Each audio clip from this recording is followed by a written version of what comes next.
Hey guys, Jonah here, back with a beer review, and this is the start of my kind of Christmas vocation beer reviews. But it didn't all go well today.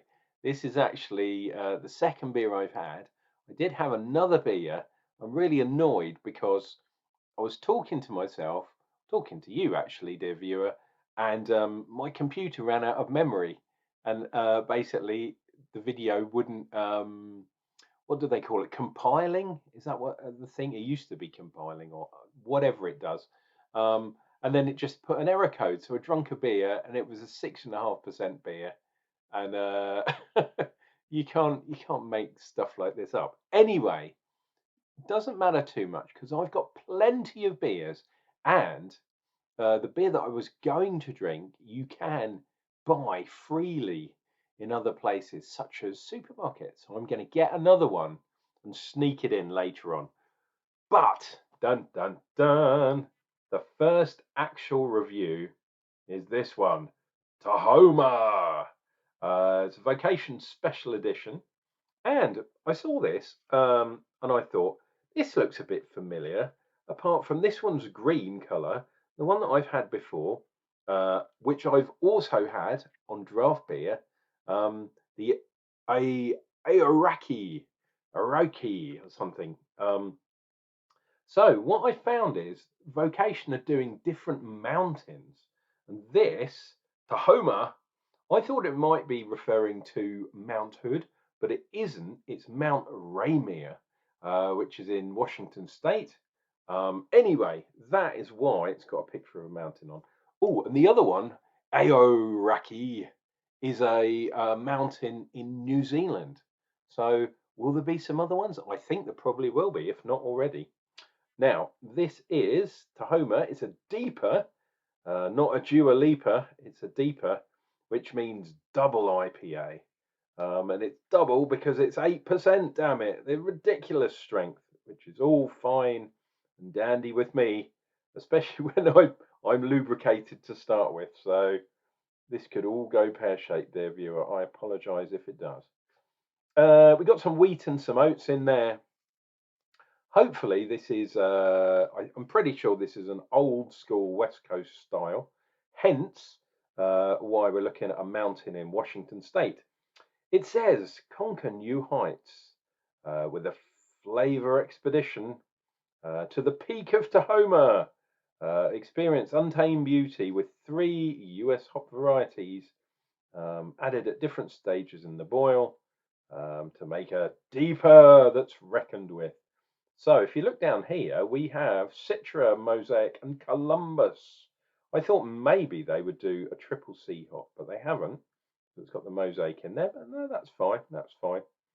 Right, what else have we got? So it says this could be piney, citrusy, and fruity.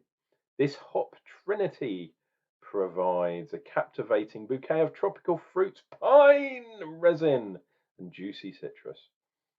Taste the crisp mountain air as it carries whispers of distant orchards and vibrant forests, a lingering hoppy bitterness, and all that kind of stuff. Absolutely ridiculous. This is going to be properly fat, going to be dank as a motherfucker, and at 8% in a 440 bottle, I've already had a 6.5%er. My good God. My goodness gracious me. Right, let's try and be careful here. Ooh. Wow, I thought it had gone Pete Tong there. Oh, I can smell them from here.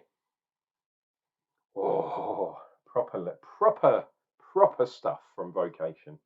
There we go. There's my Vocation glass with the V. We'll call it the Flying V. And if I don't call it the Flying V, feel free to have a go at me in the comments, dear viewer. I can't believe it went Pete Tong already. My first beer of my Christmas stash. Ridiculous. Almost as ridiculous as that head. Wow. Right, let's do one of these. Oh, if you get the can round the right way. we will do one of these. Oops, let's move that. Let's get it in. Let's get it. Spend a moment getting in focus. And there we go. That should be at the front of this video, dear viewer. So we're about 1.5 fingers. But look, there's some pretty big bubbles in there, which apparently, if it focuses on there, focuses on the head of doom, which it is not going to do for some reason. Yeah, apparently that is meant to be the sign of a dirty glass. Actually, it's not too bad. Right, I can smell it already. It's resiny. Bit of zest, lots of resin, pine, forest, hedgerow, whatever you call it.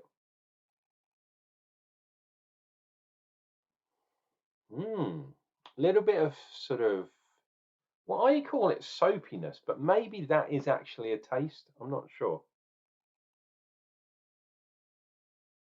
Or maybe my hands are dirty and I might be that I'm smelling soap. We'll see if we get it when I taste the beer. But it might be that I'm smelling the soap that I've just washed my hands with.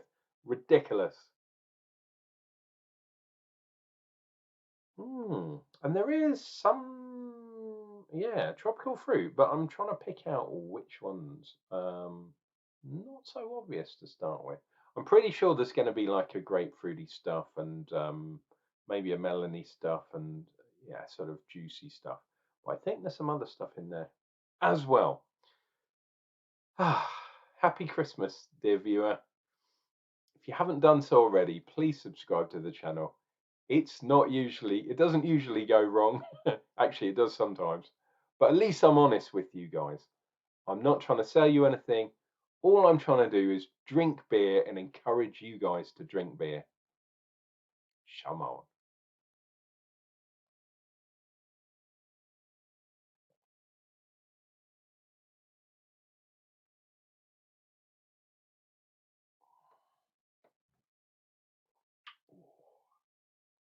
Wow. That has got some substance to it. Weirdly, that is not as dank as I thought it might be. It's a lot more kind of juicy. And there are fruits in there, which I'm pretty sure are kind of from the Columbus, but it's like, yeah, sneaky red fruits in there. Then you've got a lot of the creaminess. There's probably quite a lot of wheat and quite a lot of oats in here. Just wow, it's cool. But it's bitter, but it's not as bitter as I thought. This is not a major hop bomb. Let's see, sometimes they put the IBUs. Have you noticed beers don't put it on so much as they used to? It's no longer about who can get the highest IBUs. Bugger. I might be able to find what the IBUs are. But it's not, it doesn't taste that high. And weirdly, unless I knew this was an 8% beer, yeah, I would have thought it was about 6. Maybe now that the kind of aftertaste has gone away, maybe I am getting a little bit of heat on the mouth, you know, when you exhale. And I'm inside, so it doesn't work. But especially when you come out of the pub and you've had a few beers and you got that vapor going on with your breath. Oh, this is the time of year to do that and blow clouds like a dragon coming out of their den. Absolutely ridiculous. Now you might have seen I've turned the Vocation sideways on.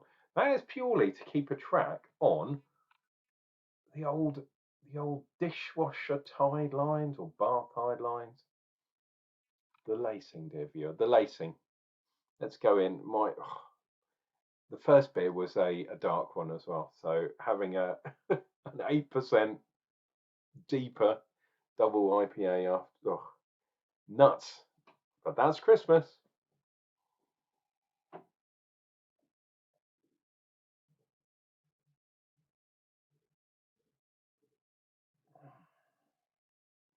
Oh. So, yeah, quite muted actually, which is weird. I'm definitely getting some zestiness, probably grapefruit, I would say. Then there's some juicy stuff in there. It's not obviously a grapefruit, but maybe that kind of ties in um, a bit there. You know, one of those kind of red grapefruit, possible pineapple, but it's not hugely pronounced in there. And then there are some weird berries. Yeah, some red berries of some sort in the background. And all through, we've got the kind of grassy hedgerow thing. Absolutely nuts. Really nice beer, I have to say. Very well hidden alcohol in here.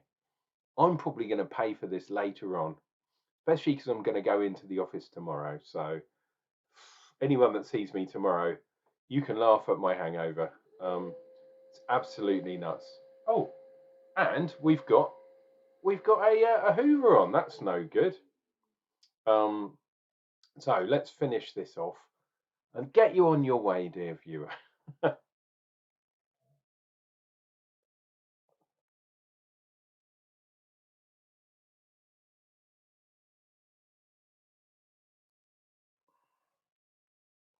Oh, beautiful lines on the back of the glass.